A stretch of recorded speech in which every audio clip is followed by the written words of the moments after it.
तो hello everyone, I am Akshay. Start करते हैं अपना अगला लेक्चर थर्मोडायनेमिक्स का। पिछले लेक्चर के अंदर हमने कुछ इंपॉर्टेंट चीजें देखी थी और हमने अपना पिछला लेक्चर स्टार्ट किया था स्पॉन्टेनियस नॉन स्पॉन्टेनियस रिएक्शंस के बारे में। स्पॉन्टेनियस रिएक्शंस वो रिएक्शन जो या तो खुद अपने आप हो जाएगी या फिर हमें उनको करवाने के लिए कुछ इनिशिएशन, कुछ एनर्जी देनी पड़ेगी। और अगला पढ़ा था हमने non spontaneous reaction. Non spontaneous reactions वो रिएक्शन जो पूरी प्रोसेस के दौरान हमें उन रिएक्शन उसकी कुछ वहां पे कुछ एनर्जी सप्लाई करनी पड़ेगी, तभी वो रिएक्शन क्या हो पाएगी। उसके बाद हमने पढ़ा था कि वहां पे एक ड्राइविंग फोर्स होता है जो रिस्पॉन्सिबल होता है किसी भी रिएक्शन के स्पॉन्टेनियस होने के लिए। वो ड्राइविंग फोर्स भी दो चीजों पर डिपेंड करता है। पहला फैक्टर था हमारा कौन सा, जहां पे एनर्जी डिक्रीज होनी चाहिए, और दूसरा फैक्टर था कि रेंडमनेस बढ़नी चाहिए। अब एनर्जी डिक्रीज होने का मतलब क्या है कि उसका जो एक्सोथर्मिक रिएक्शन होनी चाहिए, जैसे कि हमने पिछले टाइम में बात किया, मतलब वहां पे डेल्टा एच की वैल्यू क्या आना चाहिए, नेगेटिव। मतलब डेल्टा एच नेगेटिव होगा तो रिएक्शन स्पॉन्टेनियस होगी, लेकिन उसकी भी कुछ लिमिटेशंस थी जो हमने बात किया था। उसके बाद हमने सेकंड फैक्टर देखा था कि मैक्सिमम रेंडमनेस होनी चाहिए, मतलब कोई भी अगर स्पॉन्टेनियस रिएक्शन होगी तो वहां पे रेंडमनेस क्या होती है, बढ़ती है। तो वहां पे जो रेंडमनेस होनी चाहिए वो बढ़नी चाहिए, और हमारी जो भी एंथैल्पी होनी चाहिए या जो भी एनर्जी होनी चाहिए वो रिलीज होनी चाहिए, तभी जाके कोई भी रिएक्शन स्पॉन्टेनियस हो पाएगी। लेकिन जैसा कि हमने सेकंड फैक्टर की बात की थी कि सेकंड फैक्टर क्या होता है कि जहां पे रेंडमनेस बढ़नी चाहिए, लेकिन उसके भी कुछ लिमिटेशन है कि रेंडमनेस कभी कभी ऐसा होता है कि कुछ रिएक्शन ऐसी है जहां पे रेंडमनेस कम होने के बावजूद भी वो रिएक्शन स्पॉन्टेनियस है। जैसे कि हमने लिक्विफेक्शन पढ़ा हुआ है। इन द लिक्विफेक्शन पढ़ा हुआ हमने स्टेट्स ऑफ मैटर के अंदर। लिक्विफेक्शन के अंदर अगर तुमने देखा होगा तो एक इनिशिएट प्रेशर जब मैं उस पर क्रिएट कर रहा था तो उसका वॉल्यूम बड़ी जल्दी डिक्रीज हो रहा था। हाँ, अगर तुम देखा होगा, हमने जो एंड्रयूज आइसोथर्मल कर्व देखा था, तो एंड्रयूज कर्व के अंदर क्या हो रहा था कि अगर मैं थोड़ा सा प्रेशर उस पर अप्लाई करता हूं तो जो वॉल्यूम हो रहा था वो काफी जल्दी से डिक्रीज हो रहा था। एक हॉरिजॉन्टल लाइन निकल के आ रही थी। तो जो वो वॉल्यूम काफी जल्दी से डिक्रीज हो रहा है, वो ऐसा क्यों हो रहा है, क्योंकि वो स्पॉन्टेनियस प्रोसेस है। तो स्पॉन्टेनियस प्रोसेस है, लेकिन गैस की जो रेंडमनेस होती है वो ज्यादा होती है और जो लिक्विड की होती है वो कम होती है। फिर भी क्या हो रहा था कि वो रिएक्शन गैस से किसकी तरफ जा रही थी, लिक्विड की तरफ। मतलब उसकी रेंडमनेस क्या हो रही है, कम। और रेंडमनेस कम होने के बावजूद भी वो रिएक्शन कैसी आ रही थी, स्पॉन्टेनियस। तो यहाँ पे एक एक्सेप्शन बोल सकते हो कि लिक्विफेक्शन के अंदर या तो हम गैस लिक्विफेक्शन गैस का करें या सॉलिडिफिकेशन करें हम लिक्विड का, लिक्विड को सॉलिड में कन्वर्ट करें। The randomness of the particle decreases, randomness decrease होती है, but still this process are spontaneous. लेकिन फिर भी ये प्रोसेसेस क्या होती है, स्पॉन्टेनियस होती है। तो यहाँ पे भी कुछ लिमिटेशंस है। तो अब तुम्हारे दिमाग में चल रहा होगा कि सर ने दो फैक्टर तो हमें बता दिए। पहला फैक्टर बताया कि भैया एंथैल्पी डिक्रीज कर दो, दूसरा फैक्टर बता दिया कि रेंडमनेस बढ़ा दो। लेकिन दोनों तो कहीं भी ऐसा ऐसा नहीं लग रहा है कि दोनों को हम कहीं लगा सकते हैं, क्योंकि दोनों की क्या है, लिमिटेशंस है। तो कौन सा फैक्टर कहां पर लगा है ये दिमाग में चल रहा होगा। ठीक है, तो इस चीज को, इस डाउट को हम जल्दी क्लियर करेंगे। पहले यहाँ पे कुछ पॉइंट्स लिखे होंगे उसको समझेंगे। सपोज हमारे पास तीन तरह के केस बन सकते हैं। पहला केस क्या है कि when enthalpy factor is absent. हो सकता है कि किसी रिएक्शन के अंदर एंथैल्पी फैक्टर हो ही ना, मतलब वहां पे डेल्टा एच की वैल्यू 0 हो। तो वहां पे कौन सा फैक्टर डोमिनेट करेगा, वहां पे फैक्टर डोमिनेट करेगा रेंडमनेस वाला। वहां पे रेंडमनेस के अकॉर्डिंग हम आंसर देंगे कि कोई भी रिएक्शन स्पॉन्टेनियस है या स्पॉन्टेनियस नहीं है। कहीं पे अगर रेंडमनेस वाला फैक्टर एब्सेंट हो, मतलब कहीं पे रेंडमनेस नहीं बढ़ रही हो, रेंडमनेस में कोई चेंज नहीं आ रहा हो, तो वहां पे कौन सा फैक्टर रेस्पॉन्सिबल होगा, वहां पे एंथैल्पी वाला फैक्टर जो होगा वो डिसाइड करेगा कि स्पॉन्टेनियस होगा या स्पॉन्टेनियस नहीं होगा। लेकिन अगर एक ही जगह दोनों फैक्टर अप्लाई हो गए, मतलब वहां पे रेंडमनेस का फैक्टर भी आ रहा है, वहां पर तुम्हारा कौन सा फैक्टर आ रहा है, वहां पे तुम्हारा एंथैल्पी वाला फैक्टर भी आ रहा है, तो फिर ये डिसाइड करेगा कि जिसका मैग्नीट्यूड ज्यादा होगा वो डिसाइड करेगा कि स्पॉन्टेनियस होगा या नॉन स्पॉन्टेनियस होगा। तो ये तो ठीक होगी कि बातों बातों में हम समझ रहे हैं कि ये होता क्या है चीजें, लेकिन इनको हम मैथमेटिकली समझे तो काफी कुछ चीजें इनके अंदर निकल के आती है। ठीक है, तो उसको हम स्टार्ट करने वाले हैं। पहले जैसे कि हम बात करें कि ड्राइविंग फोर्स के अंदर दो फैक्टर थे। पहला फैक्टर था कि एनर्जी डिक्रीज कर दो, दूसरा फैक्टर था कि रेंडमनेस बढ़ा दो। अब एनर्जी जो होता है वो एक्सोथर्मिक होना चाहिए। अब डेल्टा एच नेगेटिव होगा तो उसके अंदर डिफरेंट डिफरेंट टाइप की प्रोसेसेस के बारे में, डिफरेंट डिफरेंट टाइप की रिएक्शंस के बारे में हम पढ़ चुके हैं। अब हम पढ़ेंगे रेंडमनेस वाले फैक्टर के बारे में, जिसको एक्सप्लेन करता है ये एंट्रोपी, जिसको एस से डिनोट किया जाता है। काफी इंपॉर्टेंट चीज स्टार्ट करने वाला हूं यहां से, एंट्रोपी। एंट्रोपी क्या होता है, एंट्रोपी एक थर्मोडायनेमिक फंक्शन है जो हमें बताता है रेंडमनेस के बारे में, डिसऑर्डरनेस के बारे में। अब रेंडमनेस का मतलब क्या है, डिसऑर्डरनेस का मतलब क्या है कि सपोज मान लेते हैं कि दो क्लास है हमारे पास। एक क्लास के अंदर 20 बच्चे, एक क्लास के अंदर 40 बच्चे हैं। खुद सोचो कि किसके अंदर ज्यादा रेंडमनेस होगी। तो तुम्हारा आंसर ये निकल के आ रहा होगा कि सर जिधर ज्यादा बच्चे शैतान होंगे वो वाली क्लास के अंदर ज्यादा रेंडमनेस होगी। हाँ, लेकिन हम सपोज मान के चलते हैं कि दोनों की जो शैतानी करने का लेवल है वो एग्जैक्ट सेम है, तो यहाँ पे मैं क्या बोलूंगा कि जिधर 40 बच्चे हैं उधर क्या होगा, उधर ज्यादा बच्चे परेशान कर रहे होंगे, उधर ज्यादा बच्चे हलचल कर रहे होंगे। तो जितनी ज्यादा हलचल होगी, जितनी ज्यादा रेंडमनेस होगी, ठीक है, उतना ज्यादा डिसऑर्डरनेस होगा, और जितना ज्यादा रेंडमनेस, जितनी ज्यादा हलचल, उतनी ज्यादा एंट्रोपी। तो एंट्रोपी सिंपल सी चीज क्या है, एंट्रोपी हमें बता रहा है कि कोई भी प्रोसेस के अंदर रेंडमनेस पे क्या फर्क पड़ रहा है। कोई भी प्रोसेस रिएक्टेंट से प्रोडक्ट की तरफ जा रही है तो उसकी रेंडमनेस इंक्रीज हो रही है, उसकी रेंडमनेस डिक्रीज हो रही है। ये सारी चीजें हमें कौन एक्सप्लेन करेगा, एंट्रोपी। तो entropy is the thermodynamic state quantity which is measure of randomness और disorder of the molecules of the system. ठीक है, तो रेंडमनेस ज्यादा मतलब एंट्रोपी क्या हो जाएगी, ज्यादा। अब इसको ऐसे नोट करते हैं, आप खुद सोचो जो यहाँ पे ये एंट्रोपी होती है उसको हम फाइंड आउट नहीं कर सकते, लेकिन हम ये जरूर पता लगा सकते हैं कि एक स्टेट से दूसरी स्टेट जाने में कितना चेंज आया। और जब कभी भी हम चेंज की बात करते हैं तो वहां पे वो चीज हो जाती है स्टेट फंक्शन, क्योंकि हमें अब हम एक स्टेट से दूसरी तरफ से स्टेट में जा रहे हैं, तो स्टार्टिंग में S1 एंट्रोपी थी, बाद में S2 एंट्रोपी हो गई, लेकिन जो पाथ फॉलो किया उस पर डिपेंड नहीं कर रही है, बस हमें S1 से कहां जाना है, S2 की तरफ जाना है। तो यहाँ पे भी हम इसकी एब्सोल्यूट वैल्यू फाइंड आउट नहीं कर सकते। एब्सोल्यूट वैल्यू को मतलब समझ रहे हो, मतलब S की वैल्यू फाइंड आउट नहीं कर सकते, लेकिन डेल्टा S फाइंड आउट कर सकते हैं। ये दोनों काफी इंपॉर्टेंट चीज है। पहले भी मैं जब यू की बात हुई थी, इंटरनल एनर्जी की बात हुई थी, वहां पे भी मैंने तुम लोगों को बताया था कि हम वहां पे एब्सोल्यूट वैल्यू को क्या कर सकते हैं, फाइंड आउट नहीं कर सकते, लेकिन हम चेंज को फाइंड आउट कर सकते हैं। उसी तरीके से एंट्रोपी के अंदर भी तुम एस को फाइंड आउट नहीं कर सकते, लेकिन डेल्टा एस को फाइंड आउट कर सकते हो। अब जितना ज्यादा एक्सटेंसिव प्रॉपर्टी भी होती है, एक्सटेंसिव प्रॉपर्टी क्यों बोल रहा हूं, क्योंकि जितनी ज्यादा मास होगा, मास का मतलब समझ लो जितना ज्यादा मॉलिक्यूल्स हैं उतना ज्यादा रेंडमनेस होगी, सिंपल है। तो एस जो होगा वो स्टेट फंक्शन भी होता है, एस जो होता है वो एक्सटेंसिव प्रॉपर्टी भी होती है। तो यहाँ पे डेल्टा एस को हम डिफाइन करेंगे तो क्या होगा, S final minus S initial होगा, फाइनल माइनस इनिशियल। अगर कोई केमिकल रिएक्शन आ गई तो केमिकल इक्वेशन के अंदर हम डेल्टा एस कैसे फाइंड आउट करेंगे, S product minus S reactant. ठीक है, तो ये तो सिंपल से फॉर्मूले हैं, इनकी कुछ ज्यादा जरूरत पड़ेगी नहीं। जो मेन फॉर्मूले है मैं तुम्हें आगे बताऊंगा। तो एंट्रोपी का सिंपल सा मीनिंग तो बस इतना समझो कि एंट्रोपी एक ऐसा थर्मोडायनेमिक फंक्शन है जो हमें रेंडमनेस, डिसऑर्डरनेस, हलचल के बारे में एक्सप्लेन करता है कि सिस्टम के अंदर हलचल कितनी ज्यादा है। हलचल ज्यादा है तो एंट्रोपी ज्यादा है, हलचल कम है तो एंट्रोपी कम है। बहुत सिंपल चीज है। आई थिंक चीज क्लियर होगी। जल्दी से स्क्रीनशॉट ले लो। तो अब आगे चलते हैं अपनी नई डेफिनेशन की तरफ, mathematical definition of entropy. Entropy की क्या मैथमेटिकल डेफिनेशन होती है, एंट्रोपी चेंज की क्या मैथमेटिकल डेफिनेशन होती है, उसके बारे में बात करेंगे। तो यहाँ पे स्टार्ट हो रही है मैथमेटिकल इक्वेशन ऑफ एंट्रोपी। तो यहाँ पे क्या होता है कि जो एंट्रोपी होती है वो सिंपल क्या होती है, हीट जो भी फ्लो हो रहा है डिवाइड बाय उसका टेम्परेचर। सिंपल सी डेफिनेशन की बात करते सबसे पहले, जो एंट्रोपी चेंज होता है वो किसके बराबर होता है, वो होता है heat change divided by temperature, मतलब Q डिवाइड बाय T। ये एक सिंपल सा फॉर्मूला है, ये तुम्हें याद रखना है। इसको अगर मैं थोड़ा सा डिफरेंट फॉर्म में अगर बोलूँ तो integral of ds is equal to 1/d integral of dq reversible. ठीक है, यहाँ पे भी इसको इंटीग्रेट किया, इसको इंटीग्रेट किया तो यहाँ पे डेल्टा एस लिख दिया, dq को इंटीग्रेट किया तो यहाँ पे q आ गया, तो डेल्टा एस की वैल्यू होती है q रिवर्सिबल बाय t। ये काफी ज्यादा इंपॉर्टेंट फॉर्मूला है, तो मैं जस्ट फॉर्मूला ही याद रखना है। फॉर्मूला अगर तुम्हें याद होगा तो तुम आसानी से इसका आंसर दे सकते हो। ठीक है, तो delta S is equal to Q reversible by T, ये एक फॉर्मूला होता है, ये तुम्हें याद होना चाहिए। अब इसका अगर यूनिट पूछा जाएगा कि एंट्रोपी चेंज का यूनिट क्या होता है, तो होता है जूल पर केल्विन, क्योंकि जूल हो गया इसका यूनिट, केल्विन हो गया टेम्परेचर का यूनिट, जूल पर केल्विन। ठीक है, अब एंट्रोपी चेंज पॉजिटिव कब होगा, जब ये पॉजिटिव होगा, क्योंकि टेम्परेचर तो कभी नेगेटिव होगा नहीं ना। क्यू रिवर्सिबल जब पॉजिटिव होगा, क्यू रिवर्सिबल का मतलब क्या है कि अगर हीट एब्जॉर्ब होगी तो डेल्टा एस क्या होगा, पॉजिटिव। हीट रिलीज होगी तो डेल्टा एस क्या होगा, नेगेटिव। तो किसी प्रोसेस के अंदर अगर हीट रिलीज हो रही होगी, इसका मतलब क्या होगा, वहां पे रेंडमनेस कम हो जाएगी।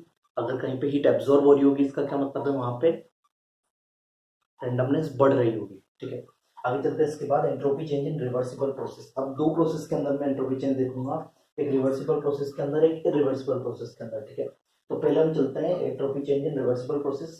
तो मान लेते हैं कि रिएक्टेंट से प्रोडक्ट बना हमारा कोई रिवर्सिबल तरीके से बन रहा है। ठीक है, मतलब प्रोडक्ट से रिएक्टेंट भी हम वापस बना सकते हैं। तो सपोज मान लेते हैं कि यहाँ पे इस प्रोसेस के दौरान जो हीट एब्जॉर्ब हो रही है वो कितनी क्यू है। अब जितनी भी हीट एब्जॉर्ब होगी वो सिस्टम करेगा। सिस्टम कहाँ से वो हीट गेन करेगा, सराउंडिंग से। मतलब जितनी हीट सराउंडिंग रिलीज करेगा उतनी हीट कौन गेन करेगा, सिस्टम। मतलब heat absorb by the system, Q system is equal to heat released from the surrounding. वो दोनों क्या होगा, बराबर। मतलब जितना हीट सराउंडिंग रिलीज करेगा उतना ही तो कौन गेन करेगा, सिस्टम। तो सिस्टम की जो हीट एब्जॉर्ब होगी वो किसके बराबर होगी, रिलीज जितनी होगी सराउंडिंग, मतलब Q system is equal to minus Q surrounding. तो Q system is equal to minus Q surrounding लिख दिया, ये चीज समझ में आ रही है। फिर अगर मुझे इस डेफिनेशन के अकॉर्डिंग सिस्टम का डेल्टा एस लिखना है, तो डेल्टा एस सिस्टम क्या हो जाएगा, Q system by T. Delta S surrounding क्या हो जाएगा, क्यू सराउंडिंग बाई टी। तो दोनों की डेफिनेशन हमने लिख दी। तो डेल्टा एस टोटल, अब डेल्टा एस टोटल का मतलब क्या है कि यूनिवर्स का हमें एंट्रोपी चेंज निकालना है कि पूरे यूनिवर्स में कितना एंट्रोपी चेंज हो रहा है। तो वो किसके बराबर होगा, जितना सिस्टम में प्लस सराउंडिंग में। तो delta S system plus delta S surrounding. Delta S system कितना है, Q system by T. Delta S surrounding कितना है, Q surrounding by T. Q surrounding की जगह मैंने माइनस क्यू सिस्टम लिख दिया, क्यू सराउंडिंग की जगह मैंने माइनस क्यू सिस्टम लिख दिया डिवाइड बाई टी। तो Q system by T minus Q system by T, तो इससे क्या हो गया, कैंसिल। तो डेल्टा एस टोटल की वैल्यू क्या आ गई, जीरो। इससे क्या समझ में आता है कि जब भी कोई रिवर्सिबल प्रोसेस आएगी तो उस रिवर्सिबल प्रोसेस के अंदर जो एंट्रोपी चेंज होता है, टोटल एंट्रोपी चेंज, यूनिवर्स का एंट्रोपी चेंज जीरो होता है। मैं यहाँ पर डेल्टा एस सिस्टम का एंट्रोपी चेंज जीरो नहीं बोल रहा हूँ, मैं यहाँ पे डेल्टा एस सराउंडिंग का एंट्रोपी चेंज जीरो नहीं बोल रहा हूँ, मैं यहाँ पे बोल रहा हूँ डेल्टा एस टोटल का एंट्रोपी चेंज जीरो होगा। ये काफी इंपॉर्टेंट चीज है, इसको ध्यान से सुनना। यहाँ पे अगर तुम्हें कोई बोलता है कि क्या रिवर्सिबल, तो हम रिवर्सिबल प्रोसेस में ओनली टोटल यूनिवर्स का एंट्रोपी चेंज जीरो होता है, सिस्टम का नहीं होता है, सराउंडिंग का नहीं होता है। ओनली किसका होता है, टोटल एंट्रोपी चेंज जीरो होगा, टोटल एंट्रोपी में कोई भी फर्क नहीं पड़ेगा। बहुत इंपॉर्टेंट चीज, ठीक है। अब डेल्टा सिस्टम की वैल्यू क्या होती है, डेल्टा सराउंडिंग की वैल्यू क्या हो रही है, आगे पढ़ेंगे, ठीक है। क्योंकि इनकी वैल्यू जीरो नहीं है तो कुछ ना कुछ तो वैल्यू होगी, तो कितनी वैल्यू निकल के आएगी वो आगे पढ़ेंगे। फिर entropy change in irreversible process. अब यहाँ पे क्या होता है ना कि इरिवर्सिबल प्रोसेस के अंदर जो टेम्परेचर होता है सराउंडिंग और जो अपना सिस्टम है, क्योंकि वहाँ पे बहुत छोटे छोटे चेंजेस होते हैं, तो सराउंडिंग का टेम्परेचर और अंदर वाला टेम्परेचर अप्रोक्स क्या होता है, सिमिलर।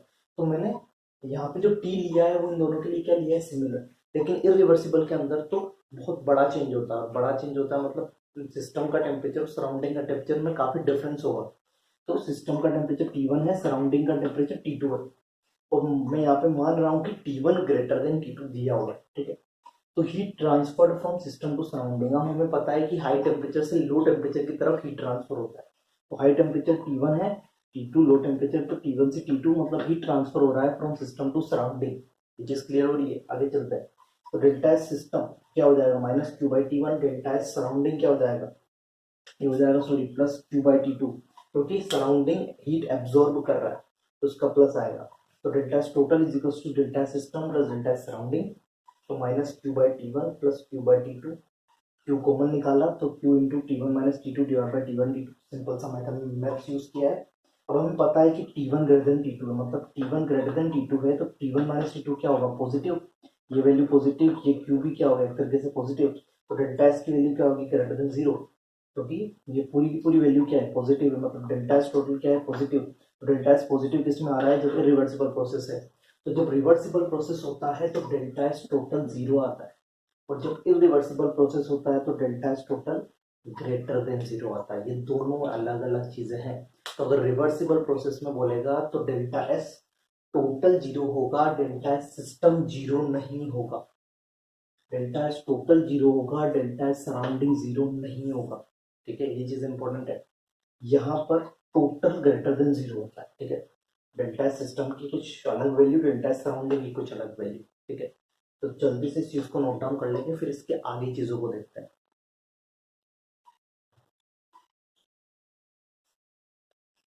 तो अब चलते हैं इसके कैलकुलेशन पार्ट की तरफ, तो देखते हैं कि कैसे एंट्रोपी फाइंड आउट करते हैं, फॉर्मूला क्या होता है, ठीक है। वही सबसे ज्यादा इंपॉर्टेंट है क्योंकि कैलकुलेशन पार्ट से ही क्वेश्चन बनते हैं, ठीक है। तो देखते हैं थोड़ा सा entropy change for ideal gas. तुम देखोगे तो एक बार मैं तुम्हें डेरिवेशन पूरा समझा देता हूँ कि मैंने यहाँ से यहाँ तक क्या किया हुआ है, ठीक है। तुम्हें पता है कि सिंपल डेफिनेशन क्या होती है एंट्रोपी चेंज की, integral ds is equal to 1/t integral of dq reversible, ठीक है। तो हम छोटे छोटे चेंज की बात कर रहे हैं। अकॉर्डिंग टू फर्स्ट लॉ हमें पता है कि delta U is equal to Q plus W होता है, ठीक है। तो डी यू छोटे से चेंज के लिए बात करूंगा तो D Q is equal to D U minus D W हो जाएगा। ठीक है, ये चीज कैसे हो रही है, चीज समझ में आ रही है। जैसे कि मुझे पता है कि डी यू इक्वल टू होता है D Q plus D W.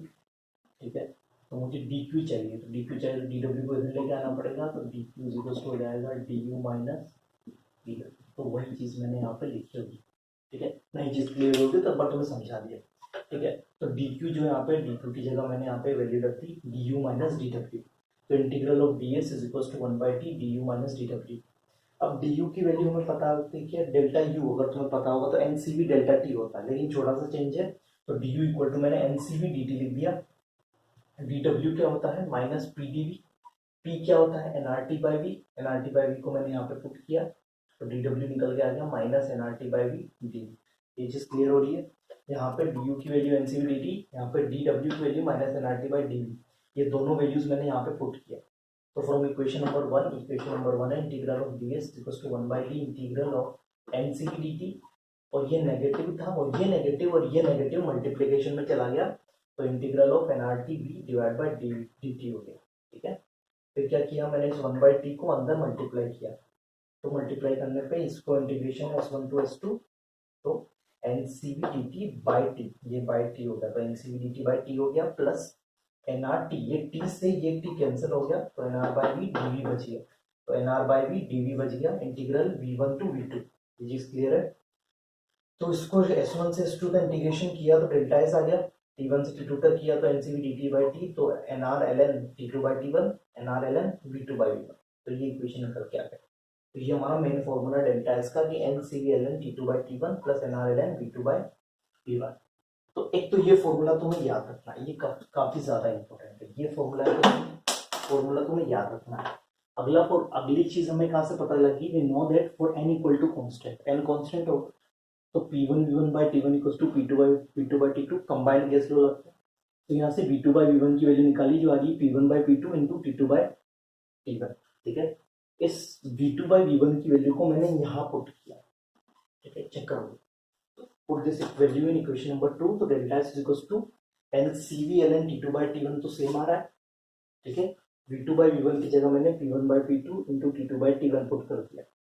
फिर मैंने लिखा यहाँ पे delta s is equals to NCV ln T2 by T1 plus NR ln P1 by P2, इसको तोड़ दिया। ठीक है, लॉग की जो प्रॉपर्टी होती है उसके अकॉर्डिंग। फिर यहाँ पर लिखा NR ln T2 by T1। ठीक है, ये टर्म में भी ये देखोगे तो N ln T2 by T1 और n ln T2 by T1 common आ रहा है, तो मैंने कॉमन लिया तो यहाँ बच गया CV प्लस आर, तो ये CV प्लस आर बच गया plus NR ln P1 by P2। ये जो वाली वैल्यू थी उसको सिमिलर मैंने यहाँ पर रख दी, ये जो वैल्यू थी मेरे पास इसको मैंने सिमिलरली यहाँ पे रख दिया। अब CV plus R, CP minus CV equal to R होता है, तो CV प्लस आर हो जाएगा CP। ये जो CV प्लस आर निकल के आ रहा है ये कितना निकल के आ रहा है CP, तो NCP ln T2 by T1 plus NR ln P1 by P2।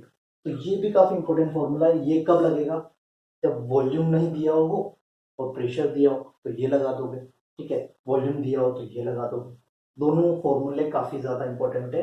देखो प्रेशर आता है तुम्हें पता है सीपी आता है, वॉल्यूम आता है तो सीबी आता है, याद करने का तरीका। ठीक है, तो वो चीज भी तुम यहाँ पे यूज कर सकते हो।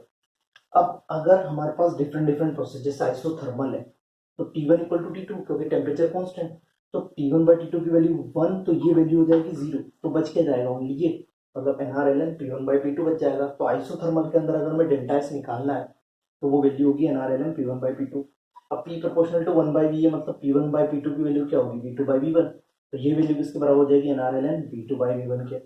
आइसोबारिक प्रोसेस की बात करें तो P1 इक्वल टू क्या होगा P2, तो P1 से ये वाला P2 कट जाएगा क्योंकि दोनों इक्वल है, तो ये वैल्यू 0 हो गई। तो डेल्टा एस की वैल्यू क्या आ गई NCP ln T2 by T1, तो NCP ln T2 by T1 आ गई। फिर अगर हम बात करें तो V प्रोपोर्शनल टू T है, क्यों, क्योंकि आइसोबारिक प्रोसेस है, तो T2 बाई T1 की जगह क्या पुट कर दिया V2 बाई V1, तो NCP ln ये ln है। ठीक है, तुम्हें पता है कि ln थोड़ा अलग लिखता हूं मैं, तो गलती से भी कुछ गलत में लिखते हैं या ln का साइन है। ठीक है, कहीं पे भी ये भी ln का साइन है, ये भी ln का साइन है, ये भी ln का साइन है। ठीक है, तो NCP ln V2 by V1।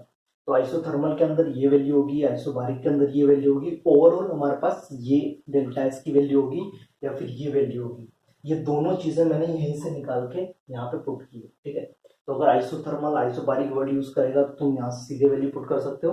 Otherwise basic definition याद रखो, बेसिक फॉर्मूला याद रखो, तो ये चीजें तुम्हें याद रखने की जरूरत नहीं पड़ेगी। इसके आगे भी कुछ चीजें हैं वो तुम्हें बताऊंगा, लेकिन तब तक के लिए तुम इसका स्क्रीनशॉट ले लोगे। तो हमने उसके अंदर दो केस देख लिए थे, एक तो आइसोथर्मल वाला देख लिया था, एक आइसोबारिक वाला देख लिया था। अब हम चलते हैं सीधा थर्ड केस की तरफ, इन आइसोकोरिक प्रोसेस। अब तुम्हें पता है कि आइसोकोरिक प्रोसेस के अंदर V1 इक्वल टू क्या हो जाएगा, V2। अगर V1 इक्वल टू V2 हो जाएगा तो डेल्टा एस क्या हो जाएगा, NCVLN T2/T1 या फिर NCVLN P2/P1। अब T2/T1 की जगह मैंने P2/P1 पुट कर दिया, क्यों? क्योंकि P प्रोपोर्शनल टू T है। P प्रोपोर्शनल टू T क्यों है? क्योंकि V कांस्टेंट है।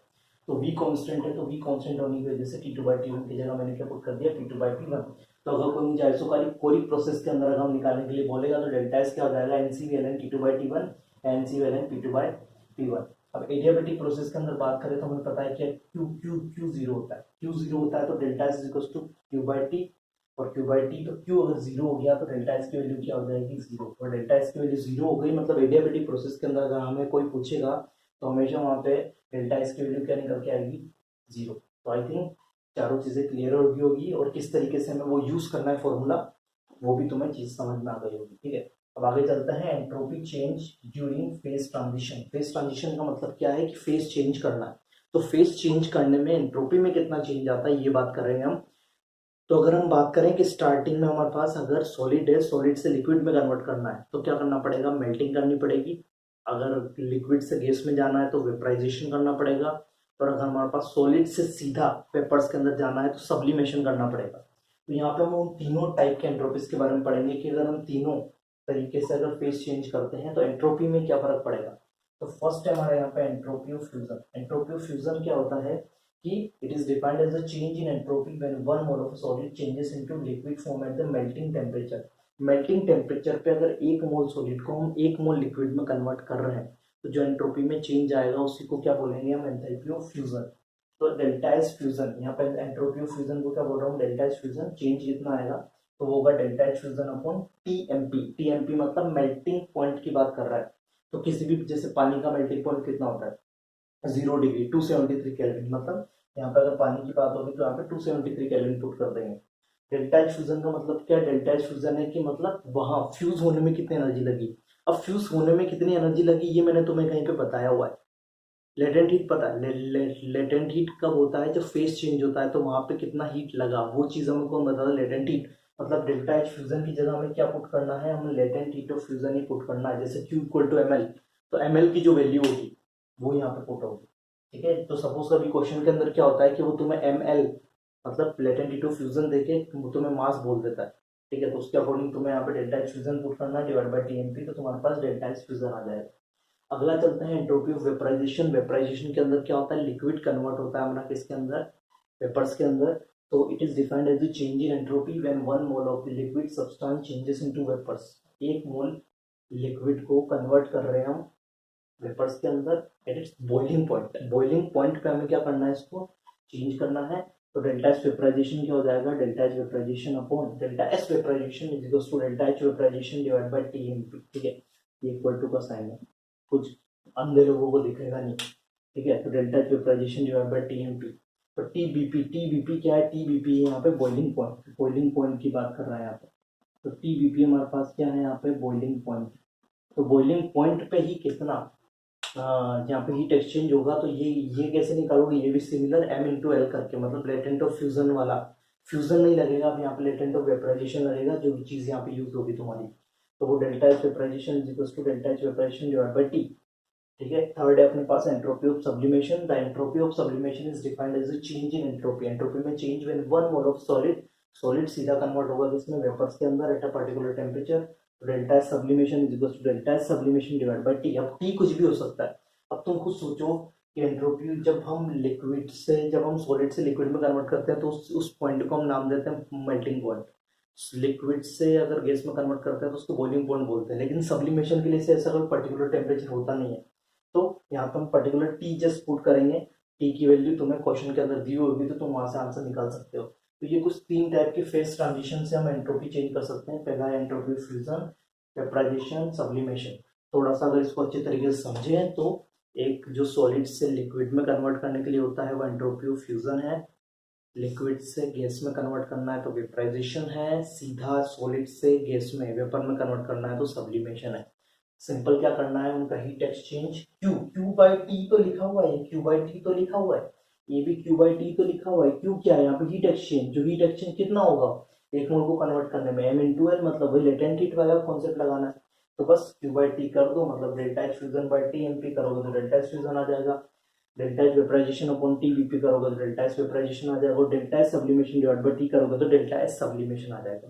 तो 3 टाइप के फेस ट्रांजिशन तुम्हारे अंदर होते हैं। जो तुम्हें चाहे 3 चीजें समझ में आ गई हो तो जल्दी से स्क्रीनशॉट ले।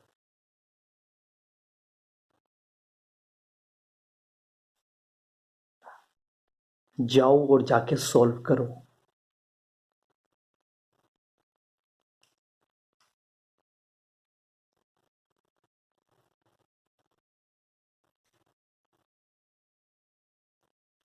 तो आई थिंक तुम लोगों ने जाके इसको सोल्व किया होगा, आंसर भी निकाला होगा। तो चलते पहले क्वेश्चन की तरफ। लिखा हुआ है ऑक्सीजन गैस वेटिंग 64 ग्राम। तो वेट कितना दिया हुआ है ऑक्सीजन गैस का, 64 ग्राम वेट दिया हुआ है, ठीक है। और expanded from 1 ATM to 0.25 ATM. तो P1 दिया हुआ है 1 एटीएम और P2 दिया हुआ है 0.25 एटीएम, ठीक है। ये चीज क्लियर है। फिर हमें बोला हुआ टेम्परेचर कांस्टेंट है तो हमें एंट्रोपी चेंज पता लगाना है। तो अगर टेम्परेचर कांस्टेंट होता है तो एंट्रोपी चेंज किसके बराबर होता है हमें पहले से पता है, NR ln P1 P2, ये चीज हमें पता है। ln को कन्वर्ट करते थे लोग में, क्योंकि लोग में कन्वर्ट करना थोड़ा सा क्वेश्चन को इजी बना देता है। तो n की वैल्यू कितनी, तो लिख देते हैं 2.303 NR log base 10 P1 by P2, ठीक है।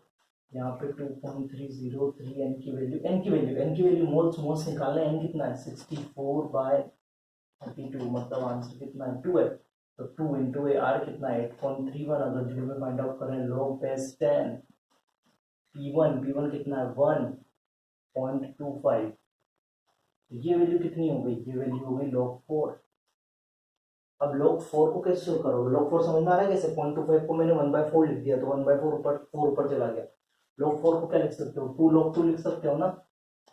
तो इसकी वैल्यू 2 log 2 तो 2 इंटू 0.3, मतलब ये अप्रोक्स कितना हो गया 0.6 आ गया। ये 0.6 आ गया तो इसकी वैल्यू यहाँ पुट करते हैं, डेल्टा एस निकालते हैं। डेल्टा एस की वैल्यू निकालते हैं 2.303 इंटू 2 इंटू 8.31 इंटू 0.6, ठीक है। ये सारी तुम जब वैल्यू पुट करोगे तो तुम्हारे पास आंसर निकल के आ जाएगा 23.05 जूल पर केल्विन, ठीक है। ये फर्स्ट क्वेश्चन का आंसर है कि उसका एंट्रोपी चेंज कितना होगा 23.05 जूल पर केल्विन, आंसर निकल के आएगा। तो अगले क्वेश्चन की तरफ चलते हैं। लिखा हुआ है calculate the change in entropy when 1 mole nitrogen gas, n की वैल्यू 1 दी हुई है, बहुत अच्छा, कोई दिक्कत नहीं है, बहुत बढ़िया। आइसोथर्मल ये मतलब टेम्परेचर कांस्टेंट है, T कांस्टेंट दिया हुआ है, V1 दिया हुआ है 1 लीटर, V2 दिया हुआ है 10 लीटर, बहुत बढ़िया।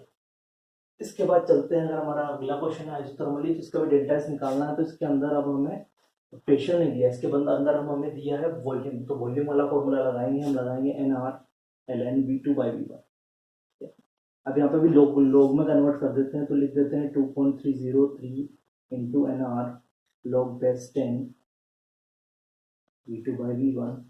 तो 2.303 n की वैल्यू हो गई 1, R की value 8.31 into log base 10, V2 है 10 by 1। तो ये वैल्यू तो 1 हो गई, ये चीज समझना है, लॉग बेस 10 1 होता है। तो बस इसको आंसर निकाल दोगे तो 8.31 इंटू 2.303 इसको कैलकुलेट करोगे तो आंसर आएगा 19.12 जूल पर केल्विन। तो तुम्हारे पास इसका आंसर कितना निकल के आ जाएगा 19.12 जूल पर केल्विन, आंसर निकल के आ जाएगा। आई थिंक दोनों क्वेश्चन समझ में आ गए हो, जल्दी से नोट डाउन करोगे।